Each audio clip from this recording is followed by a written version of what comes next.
사도행전을 우리 보면서 이제 9장 좀 지나갔습니다. 오늘 제목이 뭡니까? 사울의 개종. 개종이라는 것은 종교가 바뀌었다는 뜻이에요. 종교가 바뀌었다. 어디에서 어디로? 유대교에서 기독교로. 기독교 2000년 역사 가운데 예수 그리스도와 직접 관련된 것들을 빼고는 바울의 이 개종, 바울의 회심 사건은 이 기독교 역사상 가장 큰 스캔들이다라고 이야기할 수 있습니다. 사도행전은 28장으로 구성되어 있지만 교회 역사를 성령이 주도해 가시면서 역사해 가시는 가운데 속에 사도 바울을 중심으로 60% 이상을 기술하고 있어요. 그래서 9장에서 사도 바울이 나오기 시작해서 10장과 11장에 잠깐 베드로에 대한 이야기 나오지만 12장, 13장으로 넘어가면서부터는 전권적으로 사도 바울 중심으로 하나님의 교회가 어떻게 생성이 되고 어디로 흘러가고 있고 역사가 어떻게 일어나고 있는가를 분명하게 이야기를 해주고 있습니다. 이 사도 바울에게 있어서의 하나님의 이 맡기심에 대한 것들은 신약 성경 27권 중에 몇 권을 작성했어요? 13권이라고 하는 27권 중에 13권을 성령께서 사도 바울에게 맡기셔서 그의 서신서를 통해서 예수 그리스도의 생애, 예수 그리스도의 사역을 증명하시고 시대를 초월해가지고 모든 그리스도인에게 그의 서신서를 통하여 참된 그리스도인의 길로 안내하는 교과서요, 변증서로 작용하고 있습니다. 이건 주님 오시는 그날까지 사도 바울의 이름은 교회 역사 가운데 속에서 항상 드러나게 되고 그의 이름을 통해서, 그의 입을 통해서 하나님의 역사는 진행되어 가고 있다는 것입니다. 히브리식으로는 사울이에요. 그러나 헬라어로 바꾸면 바울이에요. 사울이 바울 되었다는 것은 히브리식으로 사울은 큰 자입니다. 그러나 헬라식으로 바울은 작은 자예요. 그래서 사울이라는 말과 바울이라는 말은 어떤 언어로 사용하느냐에 따라 다르죠. 이 사람은 매우 명석한 두뇌를 가지고 있었고요. 아주 강력한 리더십을 겸비해 있는 정말 실력이 있는 바리새인으로서 만약 이 사람이 그리스도인에게 또 그리스도에게 회심하지 않았더라도 개종하지 않았더라도 이 사람의 개인의 인생은 그 시대 역사에 기여할 수 있는 아주 유대인들이 주목하던 인물이었었습니다. 그러니까 예수님께서 아무나 누구나 당신의 파트너로 부르시는 것 아니죠. 저와 여러분이 바울과 같은 인생 사시기를 그리스도 이름으로 축복합니다. 바울은 예수님보다 5년 정도 늦게 태어났어요. 예수님은 BC 4년생인데 바울은 AD 1년생입니다. 로마의 여러 실력자들이 한 시대를 풍미하며 가르쳤던 통치했던 길리기아의 다소라고 하는 대도시의 출신인데 태어나면서부터 두 가지의 완벽한 신분을 가지고 태어나요. 첫째는 사울은 태어나면서부터 히브리인 중에 히브리인, 진짜 유대인으로 태어났다는 것이죠. 아버지 어머니의 혈통이 좋다는 거예요. 베냐민 지파 사람이었었어요. 그래서 그는 늘 자기가 히브리인 중에 히브리인 것을 증명하는데 빌립보서 3장 5절에 나는 8일 만에 할례를 받고 이스라엘 족속이요 베냐민 지파요 히브리인 중에 히브리인이요 율법으로는 바리새인이다. 이렇게 자기의 이력을 드러냅니다. 두 번째로는 사울은 나면서부터 로마 시민권자였었어요. 그죠?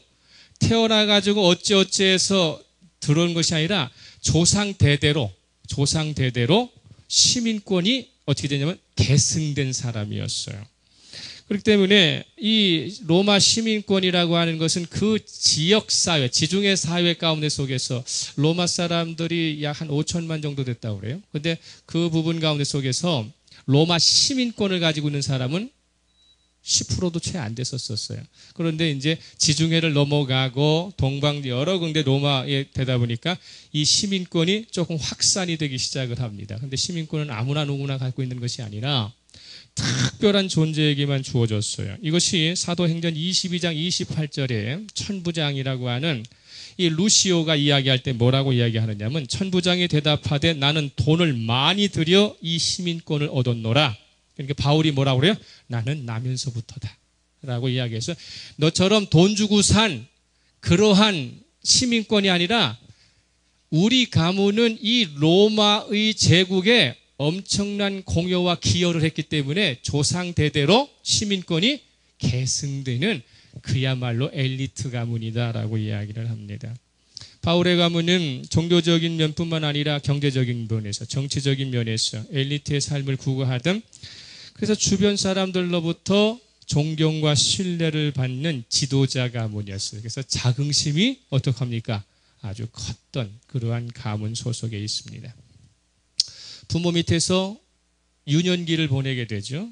부모가 아버지도 바리새인이었었어요. 근데 사도 바울이 이 유년기 15세까지 사는 가운데 속에 너무도 이 다소 지역이 헬라형 문화가 막 유습이 되니까 15세를 전후해가지고 안 된다.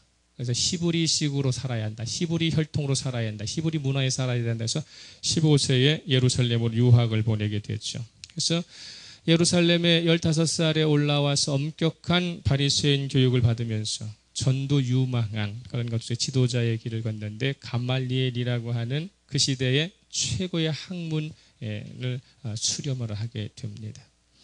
예수님의 십자가 사건이 일어나던 AD 30년경에 사도 바울은 30세 초반이었었죠. 그러니까 아주 왕성한 활동력, 그리고 어떤가 학문적 어떤 건가 기질이 상당히 발전할 수 있었던 그런 가운데 속에 있어서, 이 사울이라고 하는 바리새인은 예루살렘에 거주하면서 예수 그리스도의 십자가 사건과 부활의 사건 및 예루살렘 초대교회가 생성되고 어떻게 흘러가는 것들을 반대편 쪽에서 지켜보던 사람이에요. 지켜보는 사람.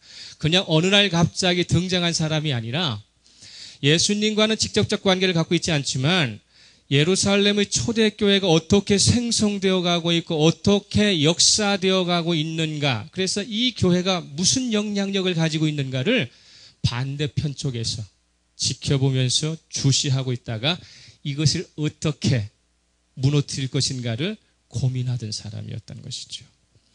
청년 바리새인 사울에게 나사렛 예수는 하나님 이름을 함부로 남용하여 신성모독죄로 십자가형을 받아 죽어버린 이단의 괴수 정도밖에는 평가를 하지 않았어요.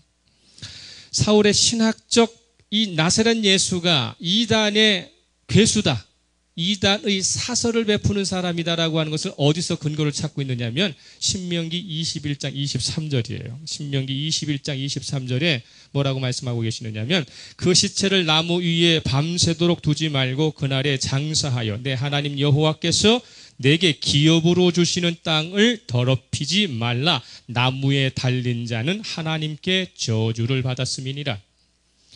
그러니까 유대인으로서 나무에 달려 죽는 사람은 그가 어떤 죄에 걸렸든지 어떤 죄를 지었든지 간에 그것은 하나님께서 저주하셨기 때문에 받는 형벌이라고 생각했어요. 이게 모세 오경이 가지고 있는 율법이에요.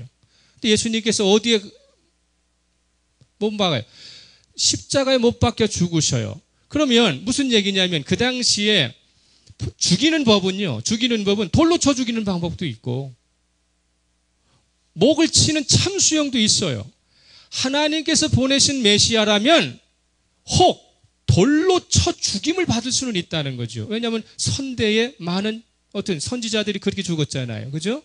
예레미야라든지 이시야라든지, 그리고 그 시대의 지역사원 가운데 속에 하나님의 뜻을 전하려고 하였지만 그 뜻을 전하지 못한 가운데 속에 죽어버린 많은 사람들이 돌로 맞아 죽었고요. 두 번째는 뭡니까? 참수형이에요. 그러면 그 시대의 그 메시아의 뜻을 깨닫지 못해서 시대가 반대했다면 참수형으로 죽여버리면 그러면 된다. 그런데 만약에 하나님께서 보내신 메시아라면 절대로 십자가에 못 박혀 죽을 수는 없다. 사도 바울은 예수에 대해서 메시아는 아니다. 왜냐하면 나무에 달려 죽은 사람이기 때문에, 하나님께 저주받은 사람이기 때문에 저 사람은 분명히 우리하고는 다르다라고 생각했기 때문에 아예 그 예수와 관계되어 있는 모든 사람들에 대해서는 폄하하는 거예요. 너희들은 좀 어리석은 것을 쫓아가고 있다. 하나님께서 저주하신 인물이라면 아무리 그가 뛰어난 삶을 살았다 할지라도 그를 따르는 모든 이는 어리석은 멸망의 길을 가는 것이다라고 생각을 했다는 것입니다. 나무에 달린 자는 하나님께 저주를 받는 것이라고 하는 신념, 신학이 입장에서 볼 때에 그 시대의 분위기상 예수는 메시아는 아니었다라고 생각을 한 것입니다. 그런데 나중에 사도 바울이 회심을 하죠. 예수 그리스도의 정말 진정한 동력자가 돼요. 그런데 그가 내세우는 복음의 핵심이 뭐예요?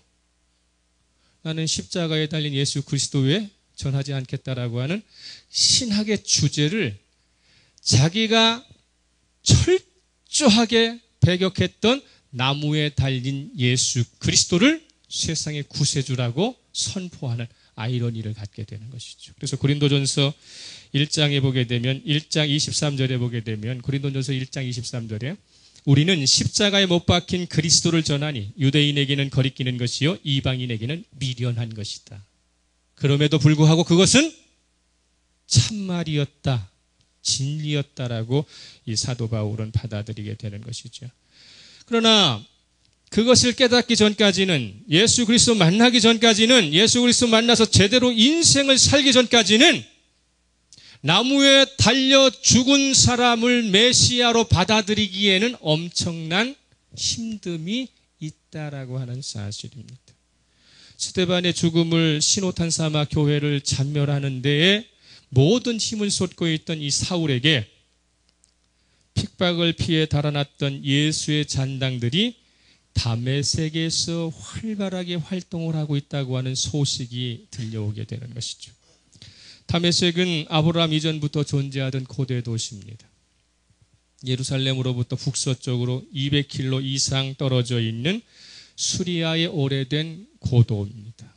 다메섹에는요, 그 당시에 좀 역사학자들에 따라 좀 다르지만은 요세푸스 같은 사람은 다메섹에 한 2만 5천 명 정도 유대인이 살았다고 그러고요.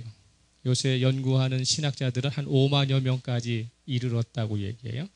그러니까 5만여 명, 또 때로는 한 2만 5천 명, 2만 5천 명에서 5만여 명의 유대인이 살고 있다면 그 당시로서는 예루살렘을 버금가는 도시죠. 그러니까 유대인에게 있어서는 그 도시는 상당히 중요한 거점 도시예요. 그러면서도 이 다메섹에는요, 30개 이상의 유명한 회당이 있었어요. 거기에 율법사들이 많았고요, 바리새인들이 많아가지고요. 그래서 거기서 학문이 매우 연구해요. 그런데 이 다메섹에서 지금 예수 믿는 사람들이 자꾸 생겨나고 늘어난다는 소식을 사도 바울이 듣게 되는 것이죠. 분노가 치밀러 오는 것입니다. 하나님께서 보호하시는 유대인이 많이 살고 있는 그곳에 지금 이단의 사설이 들어가가지고 회당마다 흔들리고 있다는 소식을 들은 예루살렘의 이 바리새인 사울은 분노하지 않을 수 없었습니다. 그런 가운데 속에서 이 바울은 매우 중요한, 이 바울의 회심은 매우 중요하기 때문에 사도행전 28장 가운데 속에 3번 언급이 돼요. 첫 번째는 오늘 우리가 본문으로 삼고 있는 9장 1절에서 19절까지, 두 번째는 22장 3절에서 21절까지, 세 번째는 26장 1절에서 23절까지 이렇게 3번 반복해갖고 사도 바울의 회심을 강조하고 있어요.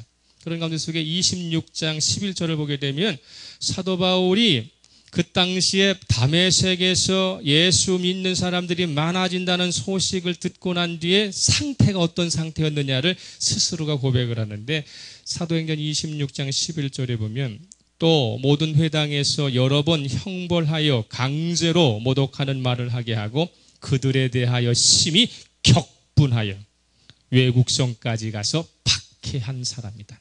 격분해 있었다. 예수 믿는 사람 보면 그냥 너는 너고 나는 나가 아니라 뭐예요? 죽이고 싶을 정도로 격분해 있었다. 이 격분이라고 하는 말은 뭐냐면요, 미쳐 날뛸 정도로 치밀어 오르는 분노가 감정을 제어하지 못한다는 거예요. 그러니까 이 바리새인 사울의 입장에서 예수 믿는 사람은 격분하게 하는, 격동케 하는 아주 반동분자죠. 그러니까 그가 어떻게 합니까? 내가 다메섹 도상, 이 다메섹에 가서 예수 믿는 사람들은 그냥 다 잡아가지고 어떻게 하겠다는 거예요? 참멸시키겠습니다 라고 하는 뜻을 가지고 가게 되는 것입니다. 200km 정도 되니까 뭐 오늘날 거리로는 대전 거리 정도 되겠죠? 그죠? 여기서 대전 거리 될 거예요. 그러면은 걸어가지고 한 3일 정도 걸리죠. 그죠? 장정이 걷게 되면 3일 정도. 좀 늦게 가면 4일 정도니까.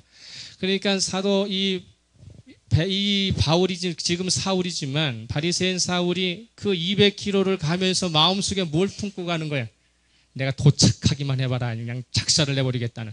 그래갖고 막 격분을 해가지고 지금 가고 있는데 다메섹 도상에 이제 문이 앞에 보이는 가운데 속에 있는데 거기에 생각하지도 못했고 예상하지도 못한 사건이 하나 발생을 하게 되는 것입니다.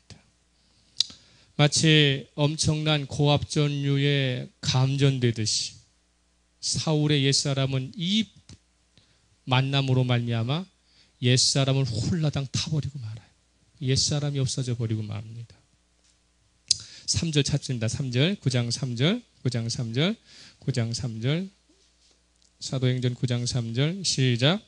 사울이 길을 가다가 다메섹에 가까이 이르더니 호련히 하늘로부터 빛이 그를 둘러 비추는지라.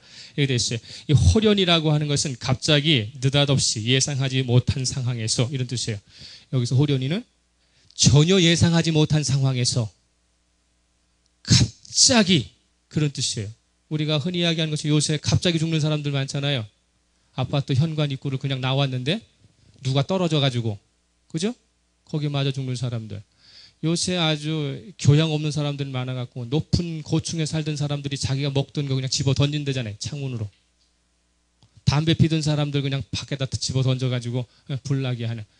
전혀 예상하지 못한 일을 봤는데 사도 바울에게 있어서는 고압전류에 뭐한 것처럼 감전된 것처럼 사건이 일어나게 되는 것입니다.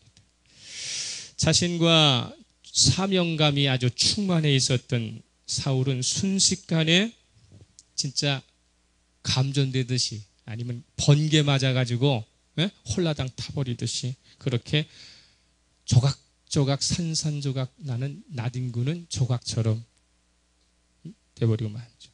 이 얘기는 다시 말하면 뭐냐면 풍선이 한창 부풀러 있는데 풍선이 한창 부풀렀는데 누가 갑자기 거기다가 바늘을 톡 찔른 거예요. 그러면은 한도 끝도 없이 부풀러 오는 풍선에 누가 갑자기 바늘로 콱 찔러버리면 어떻게 됩니까? 그냥 터져갖고 산산조각이 돼버렸죠. 사도 바울은 마치 그런 것처럼 주님이 찾아오시게 되는 것이죠. 저와 여러분은 그렇게 예수님 만나시기를 바라십니까? 네? 절대로 사도 바울처럼 예수님 만나면 안 돼요. 조용히 찾아오시고 온유한 몸으로 찾아오셔서 바꿔주셔야 되는데 사도 바울은 하나님께서 쓰시기로 작정하신 인물이기 때문에 순식간에 바꿔버리시기 위해서 이렇게 오는 것이죠. 성한 데가 하나도 없어요. 저는 이걸 생각하면서 사도 바울이 예수의 빛을 볼 때에 우리는 자꾸 빛을 보면 온유한 빛을 생각을 하죠. 이 사도 바울은요 수십 톤 되는 트럭에 충돌한 것 같은 느낌을 받게 되는 거예요. 수십 톤 되는 트럭이 그냥 속력 브레이크를 밟지 않고 그냥 사람을 지나가는 거기에 충 하고 충돌하면 어떻게 됩니까? 브레이크 없이 그 충돌이 한 차는 그냥 지나가고 사람은 하늘로 떠가고 툭 떨어지는 것이죠. 이것이 사도 바울에게 온 빛이라는 거예요. 빛.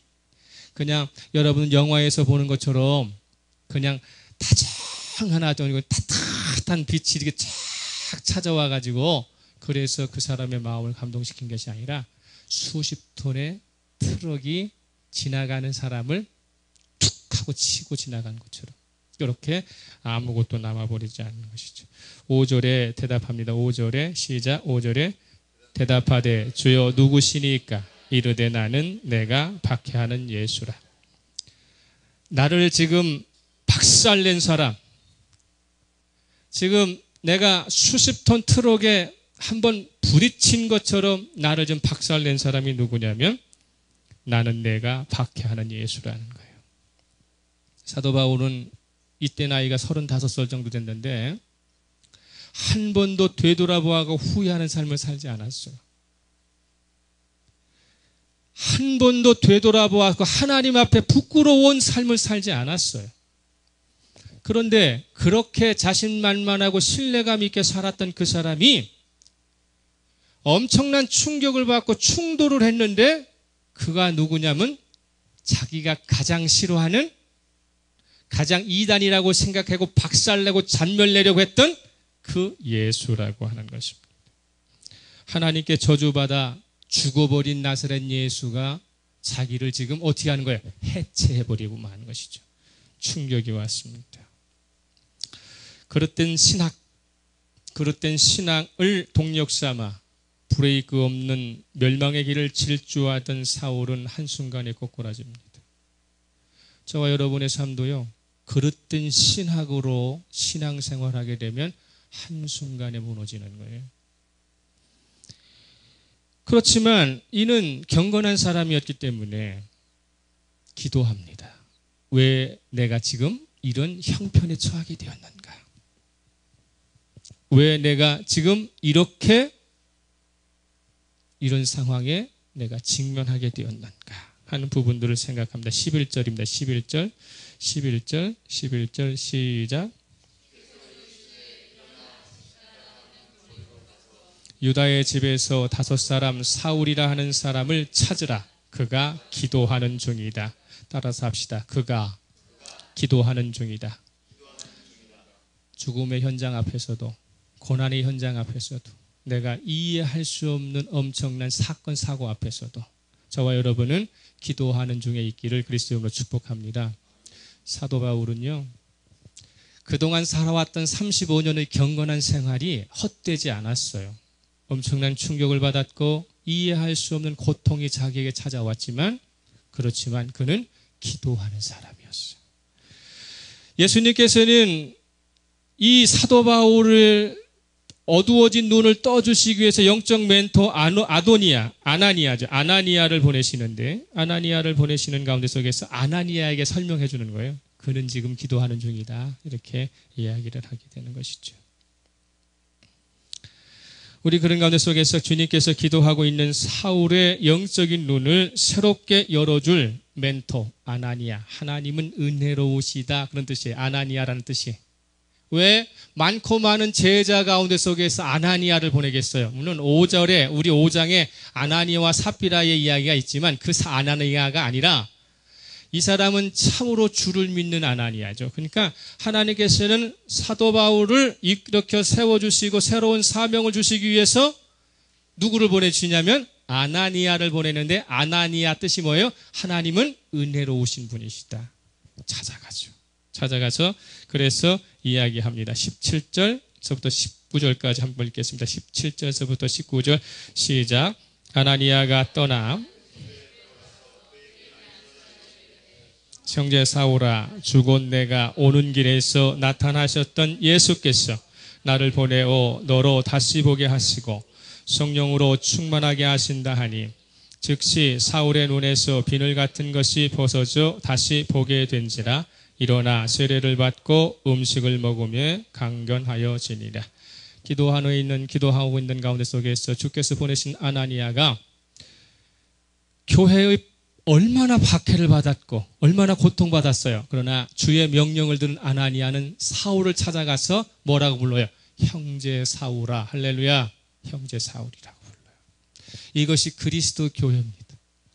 오늘까지 내가 이 사람으로부터 고통을 받았지만, 오늘까지는 내가 저 사람으로 말미암아 내 발목 잡혔지만, 주님께서 나에게 그 사람에게 가라 할 때 그는 뭘로 가는 거예요? 원수로 가는 것이 아니라 형제로 가는 것입니다. 이 사울은 거기에 마음의 감동을 먹어요. 야, 내가 교회를 박해했고 그리스도인을 얼마나 내가 태형으로 39대라고 하는 가죽군으로 얼마나 쳐서 고통 줬는가. 그런데 아나니아는 주의 명령을 듣고 무너져 버렸고 실패해버렸고 누구도 이제는 도와주지 않으면 일어설 수 없는 그 사람에게 찾아가 손을 내밀면서 형제 사울아, 주께서 나를 보내셨다. 하나님은 은혜로우신 분이라는 것을 가르쳐 주는 것이죠.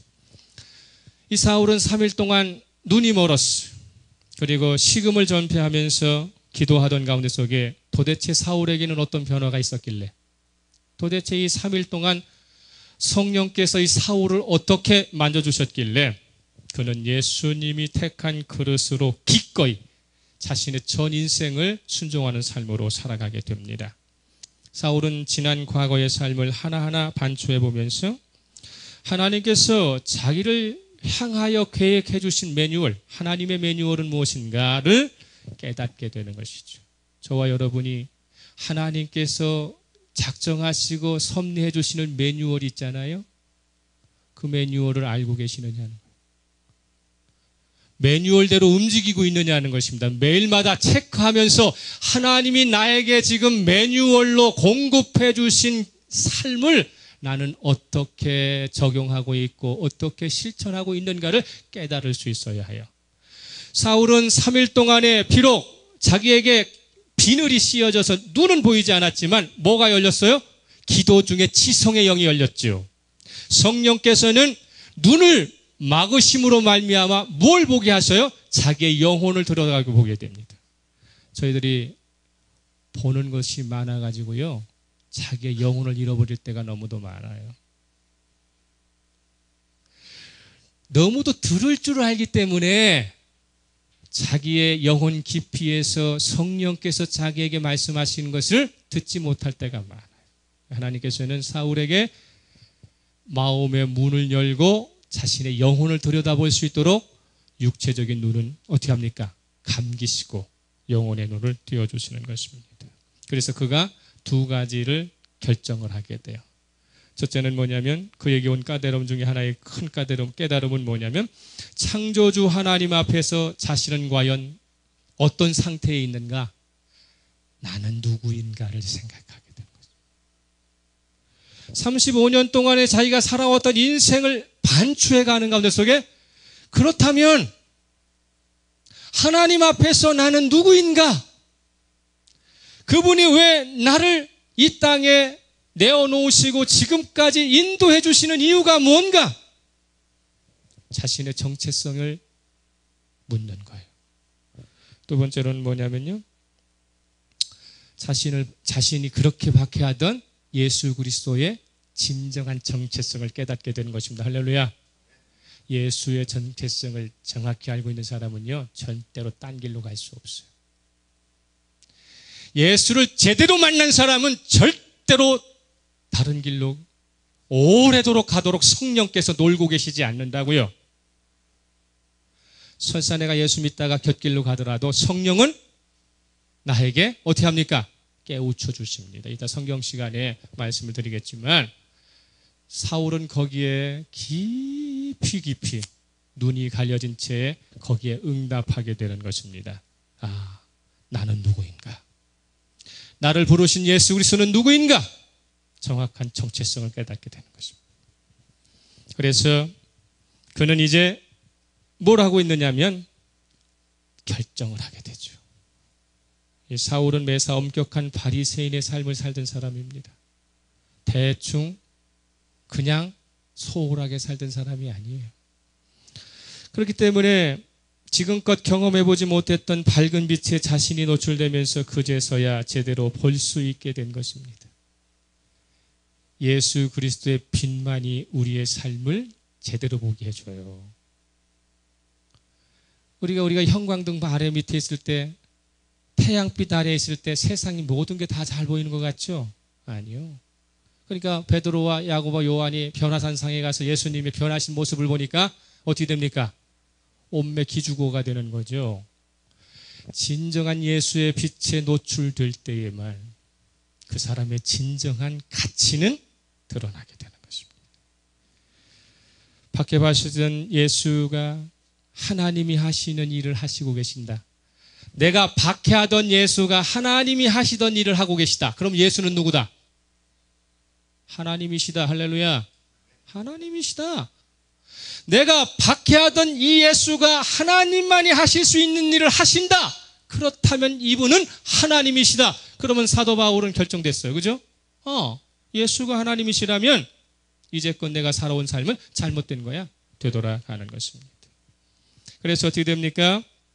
지금까지는 전혀 다른 정반대의 삶을 살기로 결심하되 즉각적으로 실천이 옵니다. 교회를 핍박하던 위치에서 교회를 옹호하는 교회를 증거하는 쪽으로 돌아서는 것이죠. 예수를 반대하던 길에서 이제는 예수만을 따르는 전격적인 돌아섬의 결정을 하게 되는 것입니다. 사울의 이러한 결단은 지금까지 쌓아온 모든 가치를 잃는다 손치더라도 반드시 잡아야 할 최고의 가치가 예수 안에 있다면 그분만은 나는 놓치지 않겠다. 할렐루야. 예수만은 놓치지 않겠다. 내가 이제껏 살아왔던 모든 것의 가치를 다 잃어버린다 할지라도 내가 찾아야 할 최고의 가치가 그분 안에 있다면 나는 그분만은 놓치지 않겠다. 찾습니다. 빌립보서 3장 8절에서 9절. 빌립보서 3장 8절에서 9절.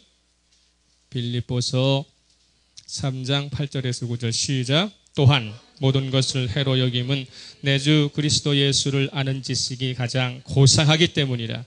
내가 그를 위하여 모든 것을 잃어버리고 배설물로 여김은 그리스도를 얻고 그 안에서 발견되려 함이니 내가 가진 의는 율법에서 난 것이 아니요 오직 그리스도를 믿음으로 말문 것이니 곧 믿음으로 하나님께로부터 난 의라. 할렐루야. 사도 바울은 예수 그리스도 만나서 최고의 가치는 어디에 있다? 예수 안에 있다. 이제껏 살아왔던 모든 것은 뭘로 보인다? 배설로 보인다.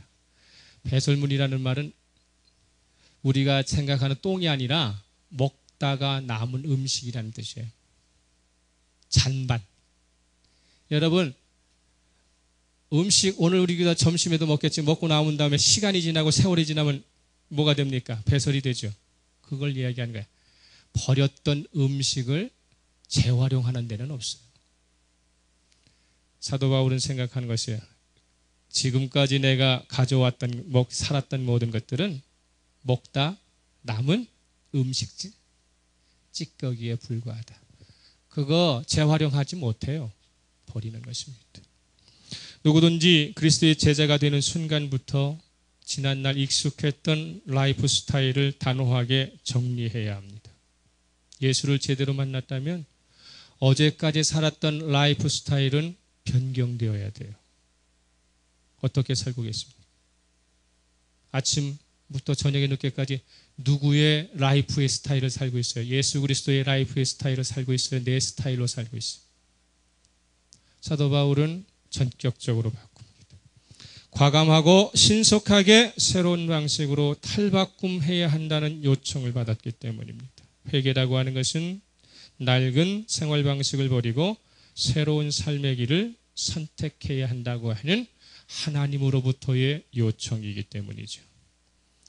지금까지 힘들게 세웠던 공든탑이 아무리 견고할지라도 하나님의 뜻과 다르게 설계되고 건설된 것이라면 다시 헐고 세우는 방법밖에는 없어요. 교정은 없습니다. 삶의 리모델링은 없어요. 아파트는 리모델링하면 되지만 인생은 리모델링 없어요. 무너뜨리고 다시 세우는 것입니다. 35년 동안 세웠던 것이라도 무너뜨리고 다시 세우려 한다면 하나님께서는 반드시 그를 세워주시는 것입니다. 할렐루야. 저와 여러분의 나이가 많다고 이제까지 살아왔는데 아니요. 지금부터 다시 세우세요. 경제가 무너졌다면 다시 세우세요. 삶이 무너졌다면 다시 세우세요. 부부관계가 무너졌다면 다시 세우세요. 리모델링 하지 마세요. 인테리어 하지 마세요. 다시 세우세요. 누구를 기초로? 예수 그리스도를 기초로, 반석으로 다시 세우면 회복되고 생명력은 다시 살아나게 되는 것입니다. 문제는 뭐냐면요, 이러한 조치가 말처럼 쉬운 일이 아니라는 거예요. 그렇잖아요. 40년, 50년 살아왔던 생활 습관이 하루아침에 바뀌는 거 아니에요. 한두 번 했다고 적용되는 것도 아니고 적응되는 것도 아니에요. 그러려면 거기에 뭐가 필요합니까? 바꾸려면, 다시 세우려면 희생이 필요한 것이고 대가가 필요한 것입니다. 대가 없는 상급은 없습니다. 예수 그리스도로 살려 한다면 바꿔야 해요. 만약에 잘못된 것이 있다면 바꿔요. 바꾸지 않고 지지부진하게 가게 되면 80, 90까지 그냥 그렇고 그런 사람, 상급 없는 인생 사는 것입니다. 구약의 족장 가운데 이스라엘의 근간을 이룬 야곱이라고 하는 사람이 있습니다. 이 사람은 나중에 야곱이 뭘로 바뀌어요? 이스라엘로 바뀌죠. 하나님과 겨루어 어떻게 했다? 이겼다. 이스라엘이라는 뜻은 하나님과 겨루어 이겼다는 것인데 그것은 무엇이냐면 다른 말로 너의 기도가 응답받았다는 뜻이에요. 야곱의 꿈이 뭐예요? 형 에서의 뒤꿈치를 잡고 나올 정도로 무슨 꿈이요? 장자가 되는 꿈이죠. 그죠? 하나님께 선택된 자가 되는 것입니다. 하나님께 약속받은 사람 되는 거예요. 야곱의 꿈은 그거였었어요. 내가 하나님의 믿음의 장자가 돼가지고 하나님께 약속받은 사람 되고 싶다. 그래갖고 어떻게 합니까? 출생의 순서를 바꾸는 것이죠. 장자권을 바꿉니다. 그죠? 하나님께 선택된 사람 되고 싶고 하나님께 약속받은 사람 되고 싶고 약속의 사람 되고 싶으니까 형이 받아야 할 축복권을 인간적 어떠한 방법을 통해서라도 바꾸어 버리는 것이죠. 바꿨어요. 가로챘어요. 하나님의 복을 추구했던 인물입니다. 그러면 장자권 바꾸고 아버지 이삭으로부터 축복받으면 그때서부터 탄탄대로 장미꽃이 뿌려진 길이 탄탄대로 이길 갑니까? 야곱은 70살에 그 짓을 했어요. 70세부터 120살까지 50년을 방황합니다. 온갖 노력을 다해 하나님께 선택된 자의 자리에 올라갔지만 그것을 지키고 그리고 누리기 위해서는 고난을 받아야 했습니다. 마찬가지로 우리가 하나님께 선택받은 백성이 되었다고요? 이 땅의 삶에 대한 의무가 가벼워지는 것 아닙니다. 예수 믿는다고 이 땅에 살아가는 삶의 의무가 절대로 가벼워지지 않아요. 더 무거워지면 더 무거워지죠. 적게 노력하고 많은 것을 거둘 수는 없습니다. 30배, 60배, 100배의 결실이 있다고 이야기하니까 내가 하나 뿌리면 30개가 되고 60배가 되고 100배가 될 것 같죠? 그렇지 않아요. 30배, 60배, 100배의 결실을 얻기 위해서는 좋은 땅이 되어야 하는 것입니다. 돌밭에서는 결탄코 결실할 수 없어요. 가시던 돌에서는 결탄코 결실할 수 없어요. 길가와 같은 인생 살면서는 절대로 결실할 수 없어요. 30배, 60배, 100배라고 하는 것은 좋은 땅을 일굴고 있을 때에 하나님의 말씀이 내 인생에 들어왔을 때 내가 순종하고 복종하고 순응할 때에만 그때에만 결실을 맺는 것입니다. 야곱은 몰랐어요. 그저 장자권을 빼앗아 오고 축복권을 빼앗아 오면 그러면 그때부터 저절로 열매를 맺을 줄 알았어요. 오늘날의 많은 그리스도인들이요, 목회자로부터 축복의 말씀을 들으면 목회자가 축복하면 복 받을 줄 아는데 목회자가 복 주지 못합니다. 복 주시는 분은 하나님밖에 없어요. 할렐루야. 아무리 내가 여기서 복 받으라고 1000번 만번을 외쳐도 여러분의 마음에 믿음의 좋은 땅이 이루어지지 않았다면 하나님의 복은 절대로 결실 맺을 수 없어요. 그러니까 수많은 사람들이 사기치고 사기를 당하는 거예요. 이 야곱은 얼마나 힘든 삶을 살았느냐면 창세기 31장 40절에 자기 가정 하나 일구는 게 얼마나 힘들었느냐. 왜 사랑을 하면 한 여자하고만 사랑하지 두 여자를 사랑해갖고 왜 고통을 당하느냐고요. 창세기 31장 40절 가지고 싶은 것 다 갖기 위해서 그 단란한 가정 꾸리기 위해서 창세기 31장 40절에 뭐라고 나옵니까? 내가 이와 같이 낮에는 더위와 밤에는 추위를 무릅쓰고 눈 붙일 겨를도 없이 지냈나이다. 야곱이 자기 가정 하나 일구기 위해서 삼촌 라반의 집에서 20년 동안 살면서 그가 회고하는 게 뭐예요? 낮에는 더위와 밤에는 추위를 무릅쓰고 눈 붙일 겨를 없이 지냈나이다. 한 가정을 건강하게 만들기 위해서, 한 사회의 건강한 삶을 살기 위해서 낮과 밤에 눈 붙일 겨를 없이 고통해야 하는 것이 그리스도인의 숙명이고 운명입니다. 할렐루야. 어떻게 편하게 예수 이름만 부른다고 기도만 한다고 하나님께서 복 주시는 것 아니에요. 그래서 오늘 우리는 낮과 밤을 힘든 가운데 속에서도 눈 붙일 겨를 없이 달려가는 것입니다. 말년에 이르러 가지고 이제 야곱이 사랑하는 아들 요셉의 효도를 받으면서 그죠? 살아요. 그게 17년 정도예요. 17년. 근데 창세기 47장 9절에서 야곱은 자기가 살아온 인생 130년을 한마디로 이야기합니다. 창세기 47장 9절에서 야곱이 바로에게 아뢰되 내 나그네 길의 세월이 130년이니이다. 내 나이가 얼마 못되니 우리 조상의 나그네 길의 연조에 미치지 못하나 험악한 세월을 보냈나이다.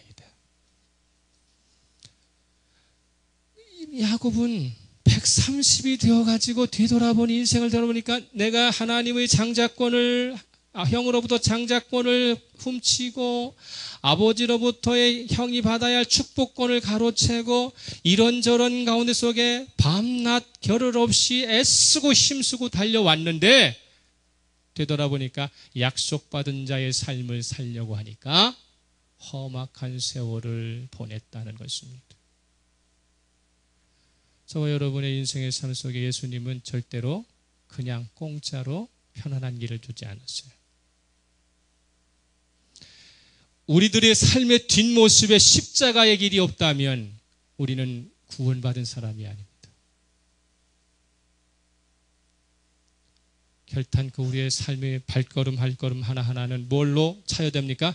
눈물과 땀과 기도로 채워져야만 이 땅에서 그리스도인으로 존재할 수 있습니다. 눈물 없는 그리스도인, 땀 흘리지 않는 그리스도인, 고난과 고통 앞에서 정정당당하지 못한 그리스도인은 하나님 앞에 부끄러울 수밖에 없어요. 왜요? 하나님은 구원은 공짜로 주시지만 상급은 절대로 공짜로 주시는 분이 아니에요. 얼마나 흘렸니? 얼마나 고통했니? 너 남편 만나서 얼마나 울었니? 네 속썩이는 자식 앞에서 얼마나 고통스러웠니? 네 인생의 앞에 사업이 무너질 때마다 얼마나 하나님 앞에 절망하죠. 그래도 믿음을 가지고서 견뎌냈니? 너 눈물 흘린 것 좀 보자. 너 애쓴 것 좀 보자라고 하셨을 때에 주여 내 인생의 삶에 내 인생의 이름표에 십자가의 자국만 남아 있습니다 라고 하는 고백이 없다면 그 사람은 헛산 거예요. 변하기 전 소위 옛사람의 모든 속성들이 남아있는 세상은요, 새롭게 선택한 삶을 그냥 쉽게 넘어가도록 호락호락 내주지 않죠. 그런 점에서 사울은 시련과 고난을 통해서라도 하나님의 선하고 영광스러운 목적을 이룰 수만 있다면 거부하지 않겠다는 것입니다. 존 멜가더 목사가 쓴 책이 있어요. 고난의 영광. 따라서 합시다. 고난의 영광. 고난의 능력.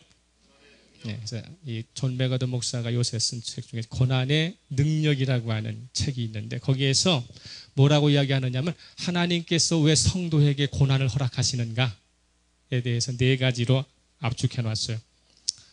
하나님께서 성도에게 고난을 허락하시는 이유는 네가 하나님을 믿는다고 신앙 고백한 것이 진짜인지를 테스트해 보기 위해서라는 거예요. 테스트하기 위해서. 그래서 4가지가 있어요. 첫째, 고난을 통해 우리의 믿음이 얼마나 순수하고 강한지를 테스트하신다는 거예요. 하나님께서는 우리에게 고난을 허락해 주시는 이유는 뭡니까? 네 믿음이 순수하냐? 네 믿음이 얼마나 강하냐? 그것을 테스트하시기 위해서 고난을 주신다는 것입니다. 욥기 23장 10절 내가 가는 길을 그가 아시나니 그가 나를 단련하신 후에는 내가 순금같이 되어 나오리라. 할렐루야.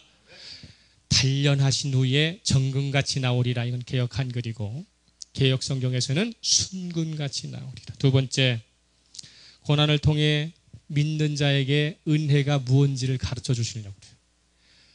은혜를 가르쳐 주시기 위해서 고난을 주십니다.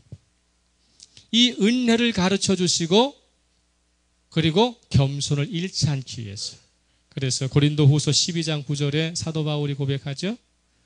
나에게 이르시기를 내 은혜가 내게 족하도다. 이는 내 능력이 약한 데서 온전하여짐이라 하신지라. 그러므로 도리어 크게 기뻐함은 나의 여러 약한 것들에 대하여 자랑하리니 이는 그리스도의 능력이 내게 머물게 하려 함이니라. 은혜가 뭔지를 알게 하시고, 세 번째, 세상적인 것에 너무 휩쓸리지 않도록 하나님께서는 고난을 주십니다. 오히려 고난을 안 주시면 세상 것 안 볼 것 같은데 그렇지 않아요. 고난을 통해서 세상 것에 휩쓸리지 않도록 하나님 허락하십니다. 히브리서 11장 24절에서 26절. 히브리서 11장 24절에서 26절. 믿음으로 모세는 장성하여 바로의 공주의 아들이라 칭함받기를 거절하고 도리어 하나님의 백성과 함께 고난받기를 잠시 죄악의 낙을 누리는 것보다 더 좋아하고 그리스도를 위하여 받는 수모를 애굽의 모든 보화보다 더 큰 재물로 여겼으니 이는 상 주심을 바라봅니다. 너무 세상에 휩쓸리지 마라. 너무 세상 좋아하지 말라 하고 하나님 고난 주시. 마지막으로는 고난을 통해서 첫사랑을 회복시키시고 영원한 소망이 무엇인가를 지목해 주시기 위해서, 첫사랑을 회복시키시기 위해서 고난을 주시고 영원한 소망이 어디 있다라는 것을 지목하시기 위해서. 골로새서 3장 1절에서 2절. 골로새서 3장 1절에서 2절.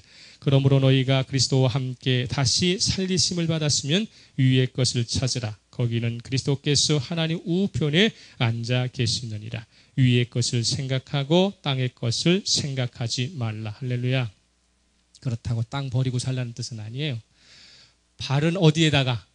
땅에 딛고 살지만 눈은 어디를 보고 살라는 거예요? 영혼을 보고 살라는 것입니다. 사울처럼 주님을 향한 새로운 길을 선택한 사람의 여정에는 이전과는 비교도 안 될 고난이 기다리고 있지만 끝까지 이겨낼 수 있도록 조치해 주시는 분이 하나님이심을 믿으시기 바랍니다. 할렐루야. 그래요. 기억해야 할 것은 따라서 합시다. 고난을 사전에 막아주시는 것이 아니라 삶의 여정 가운데 고난을 극복하고 이겨낼 수 있는 능력을 주신다. 고난을 피하게 하시는 것이 아니라 고난 앞에 정정당당하게 서서 이기고 극복할 수 있는 능력을 주시는 거예요. 누구를 통해서? 성령 하나님께서. 그래서 성령 하나님께서 계속 주시는 것이죠. 이 사도 바울이 3일 동안이라고 하는 짧은 시간이지만 그는 35년 동안 경건한 삶을 살아왔기 때문에 한 번에 팍 하고 도는 거예요. 찾습니다. 사도행전 9장 20절에서 21절. 사도행전 9장 20절에서 21절 시작.